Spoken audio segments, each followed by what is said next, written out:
Lowry tells an evolutionary story that really unifies physical power and abstract power. So it's all in the thesis and it's all intertwined, as you mentioned. And so how he gets there is intelligence is an evolved capacity, of course. It evolves as a power projection technique. It's a way our brains physically consume energy, watts, and in that way we can develop in conjunction with our physical capacities, new ways to hunt prey. The way we do this is through our abstract thinking capacities. And Lowry, in his thesis, has 8 to 12, something like that, different modalities of abstract thinking, from things like theory of mind, storytelling, syntactically and semantically complex languages, imagination, the ability to construct patterns, all these different superpowers that we develop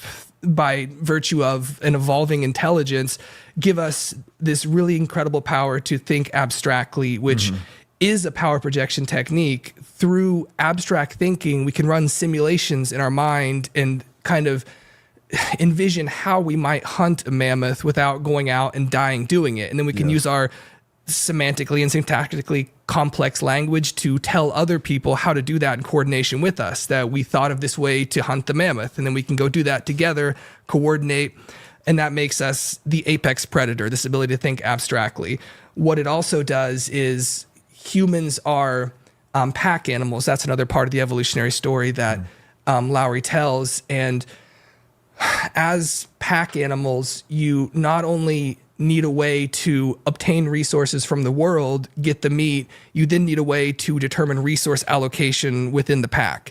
And so this gets us to physical power-based hierarchies versus abstract power-based hierarchies. Humans develop the ability to create hierarchical relations in the pack based on abstract notions, beliefs, whereas other animals have to do it through pure physical power projection. The wolf has to grapple to determine which one is going to get the choicest cut, the first bite or whatever.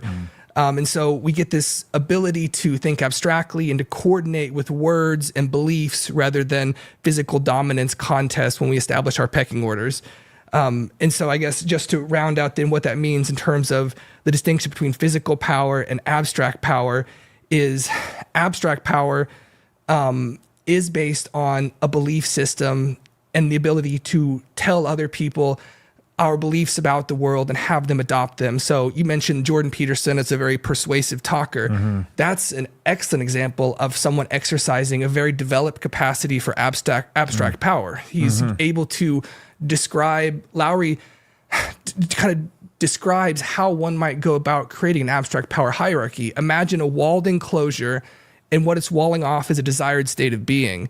And there's a gate to get into that walled enclosure. And so the gatekeepers of the abstract power-based hierarchy, the priests, the judges, they are the ones who adjudicate who has attained that higher state and therefore is entitled to the resources that the tribe, the clan, the nation state has.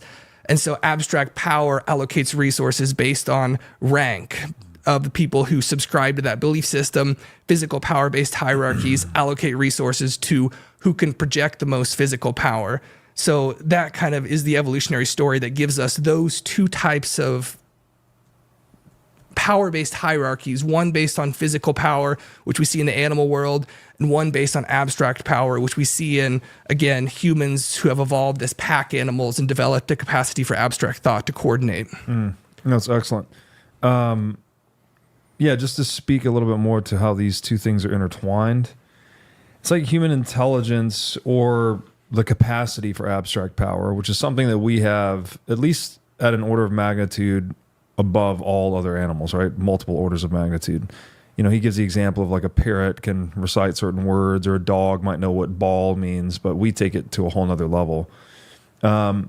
This makes the connection is that the capacity for abstraction basically makes us more physically powerful because it allows us to coordinate as one organism, basically. So you could, another way to think of abstract power is the ability to make agreements, right? That we can communicate through symbol, we can make agreements Even things like morality, you could say, is an abstract power, right? That I know that when we're hunting and I turn my back to face the animal, you're not going to stab me in the back, right? There's a certain implicit level of trust that we have, and since we can scale that in a way that no other animal can, we can bring more physical force to bear than any other animal can. And this gets amplified further through the creation of tools and technologies. So that's really what it's all about, I think, is ultimately it's coordination, communication, agreements, ultimately, right? So the agreements that enable the amplification of physical power, ultimately, is what makes humans dominant. And he gives the example, this is out on page 134 and 135. Try to flash this to the camera. But he's basically showing, it shows the cost, what he calls the benefit to cost ratio of hunting, and then how we use abstract power, right? It's like, okay, there's a bunch of elk in the field, or caribou, or whatever these are. There's a certain benefit to hunting and killing all those caribou, right? Presumably their meat and whatever else we're going to harvest from them.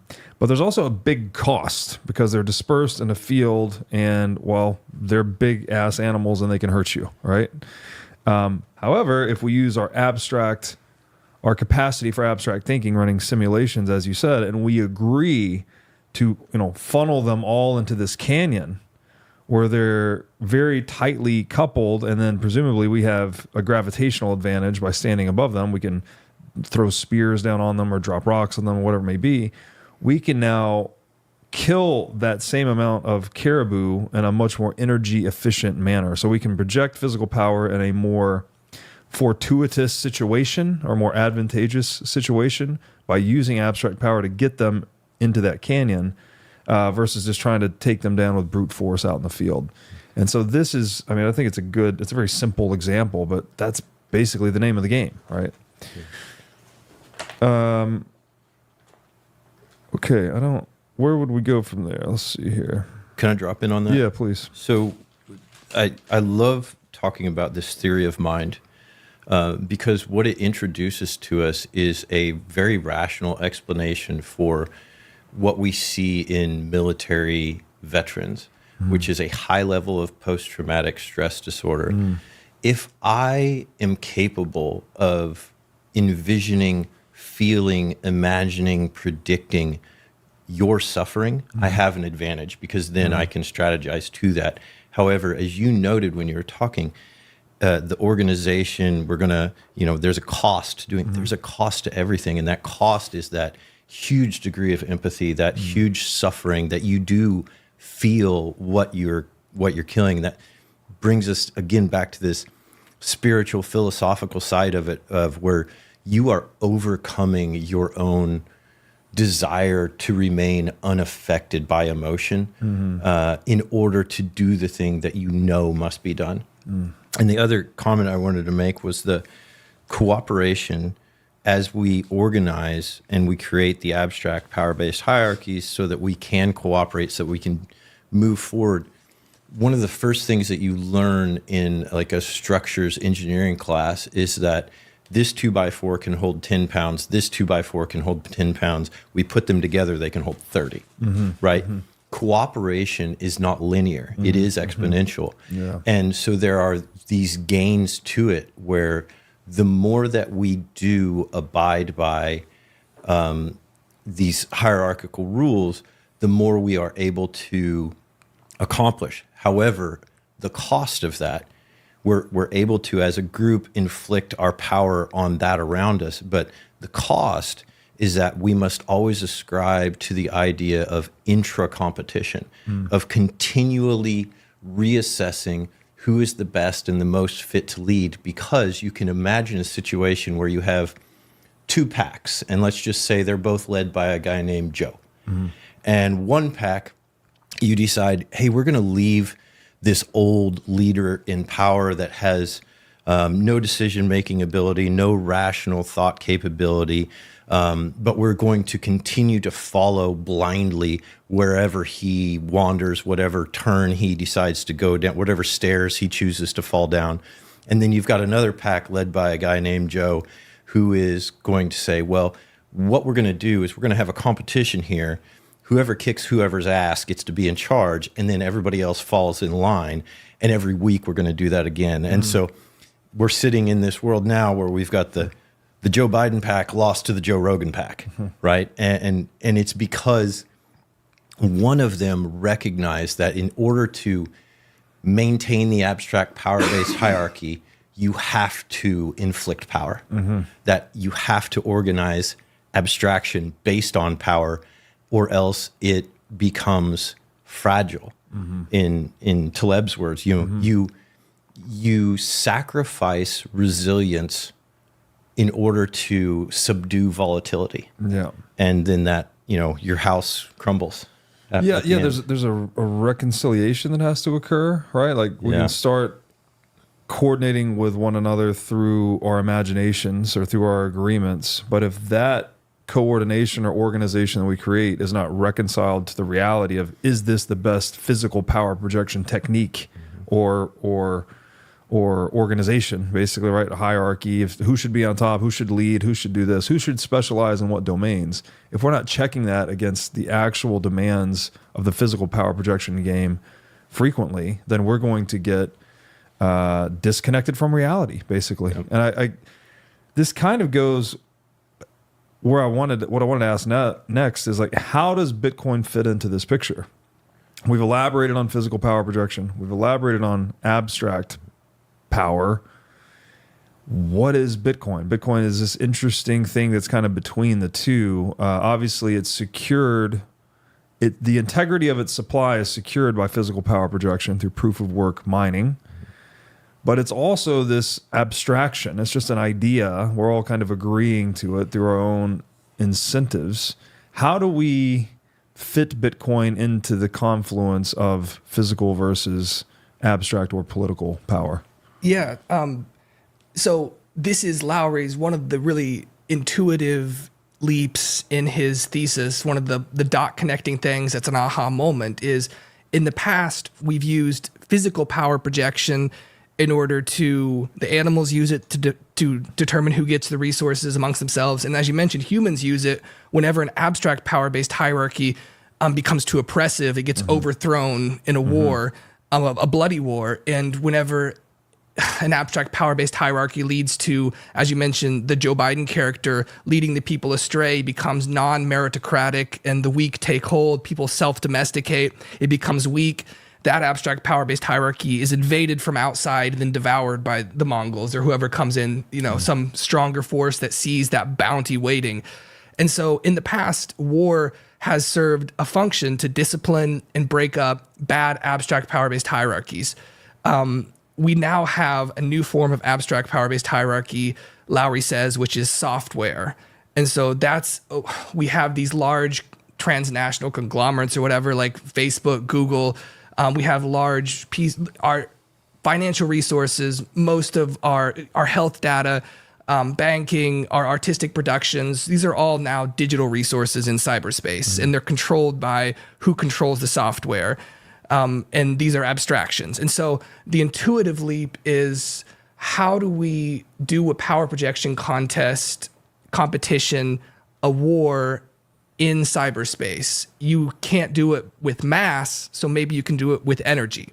And so Bitcoin as power projection is non-kinetic charges moving across resistors, a energy-based competition, but that doesn't leave bodies on the ground. You don't have tanks rolling, you don't have bombs dropping. So we move from kinetic to non-kinetic warfare, from hard war to soft war. With Bitcoin, we now have a protocol where we can still have a dominance competition based on the expenditure of real world energy, but it doesn't involve mass. It just involves charges moving across a resistor. Yeah. So it's a real world thing. It's not abstract in any relevant sense. The proof of work aspect of the Bitcoin protocol ties Bitcoin to the real world and uses real world energy to make computer bits provably costly in a way that is the use of power projection into cyberspace. Yeah, this is why Bitcoin is so bewildering, because it is the concretization of an abstraction, or the Absolutely. reification of an idea, or like it's a bridge between the physical and the digital, or the physical and the abstract, to use the term here. I don't think we have anything else like that, so far as I know. I mean, I can't think of anything comparable whatsoever, right? I mean, obviously, cyberspace has a physical footprint in terms of there being servers and whatnot providing these abstractions or simulations to us, delivering it to us on monitors. But it's not being secured, right? It can be hijacked by, really anyone, basically. Anyone that can control the money printer or control physical power. But Bitcoin is something different. It's a piece of data that can't be manipulated in that way because it is concretized through proof of work, power projection, basically. And I think, that's probably, we're like somewhere near the point where this is why Bitcoin is such a big idea and why it's so hard to get your head around it, because, there's just never been anything like it. So therefore, you get people like Jason creating an entire novel thesis to try and describe it. So yeah, it's a lot. And there's at one point, I think in the same video we were watching earlier, where he's talking about computer developers constantly taking this march towards more and more efficient computing power, efficient computing rather, as if logic itself could be used to secure itself against the threat of physical power. But the reality is you almost need the opposite, right? You need something that's very computationally expensive so that it can't be, you have to actually, this is what the 51% attack is in Bitcoin, right? Like the only known threat to Bitcoin is the 51% attack, which means you have to summon 51% of the computing power that is already securing the network to then hijack the network. And even if you did that, there's still incentives in place that would make you act honestly. That was a real threat early on with Bitcoin, but at this point, it's the most vast and secure computing network in the history of the human race. To even bring that much energy to bear would take years of production. And then obviously, if you start producing those energy resources, you're triggering others to start bringing more resources to bear as well. So there's this game theory aspect that seemingly makes Bitcoin undisruptable, even by its own known threat vector of the 51% attack. The uniqueness of Bitcoin makes it so hard to grasp. To put it in terms, if you hear Elon Musk explain first principles, he talks about in order to understand first principles, you have to first understand what is the opposite of that, and that's reason by analogy. And reason by analogy simply says, I understand this thing because I can liken it to this other thing that I'm familiar with. What you're missing in all of that is you don't understand the first thing. You're just familiar with it, right? And so you don't have truth. Right. You're simply perpetuating whatever biasy, lie, impression that comes from that first thing. And to think about things from first principles, it's not as fun because you can't say, oh, this is like a breadbasket. This is like a monster truck. This is like, it just, you can't do that. You have to really break it down into like what Elon did. He's like, hey, I want to build a rocket. I can't get anybody to sell me a rocket. What's a rocket made of? Yeah. This, and this. Okay, what's the cost of this, and this? Oh, it turns out it's like 1/1000th the cost of buying one. Well, I'll bake my own, right? I'll put that in the oven and make it.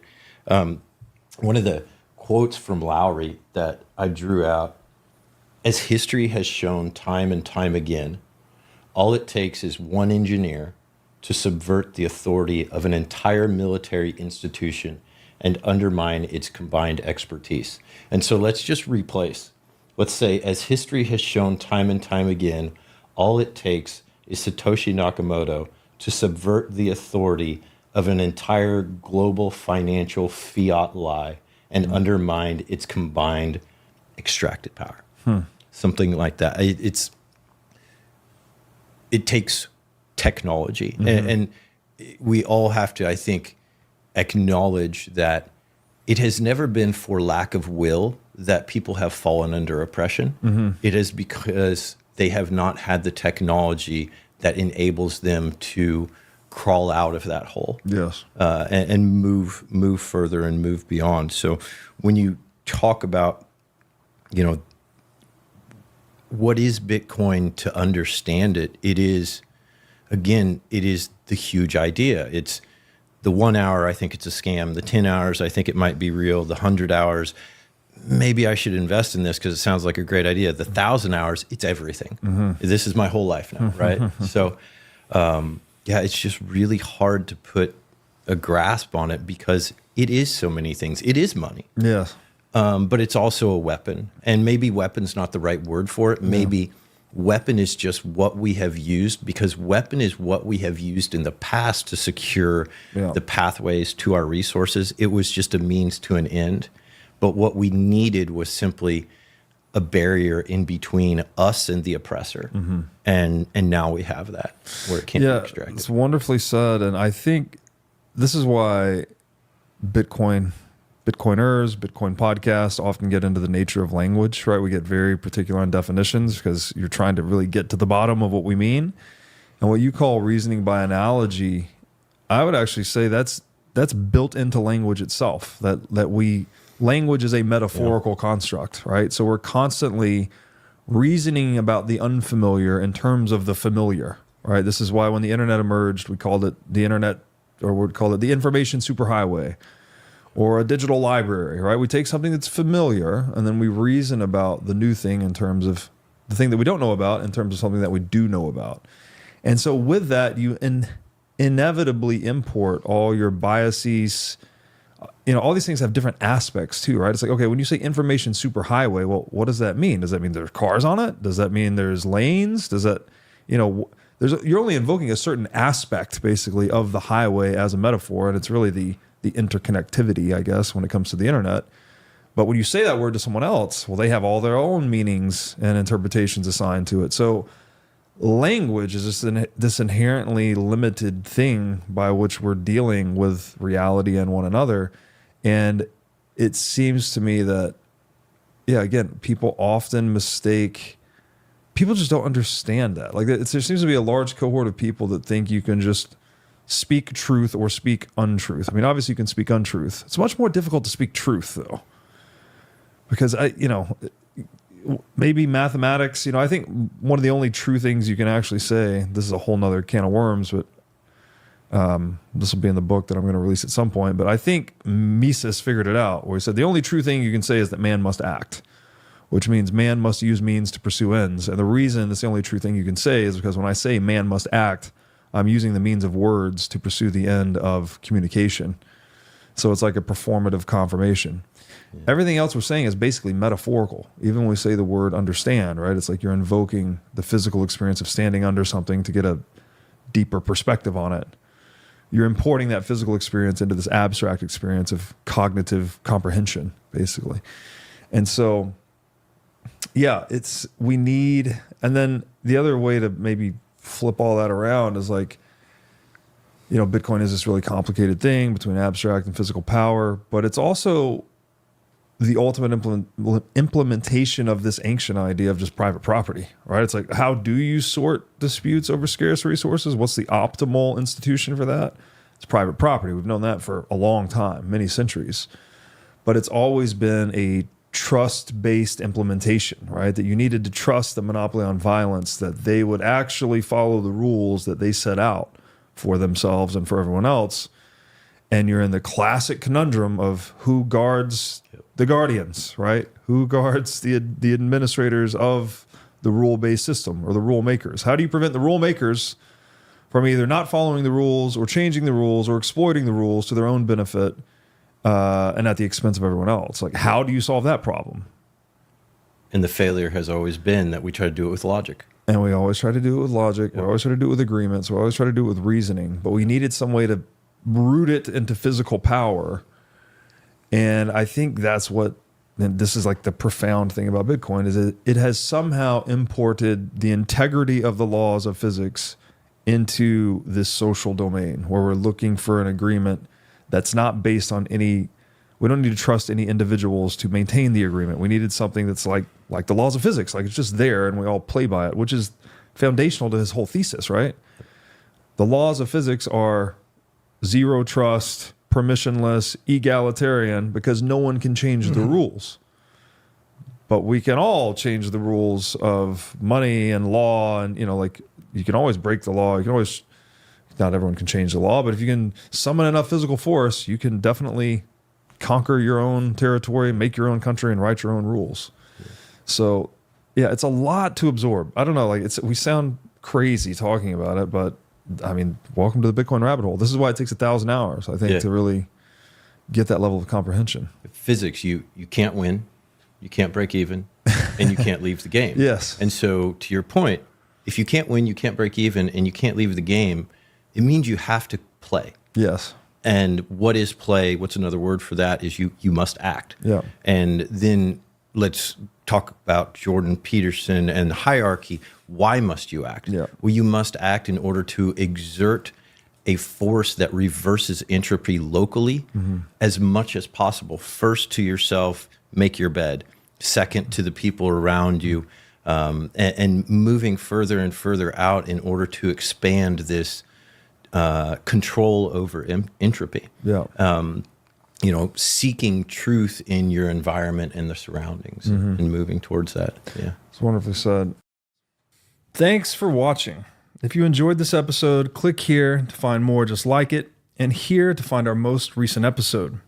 Also, make sure to like this video to help shine light on the corruption of money, and be sure to subscribe to this channel to stay connected.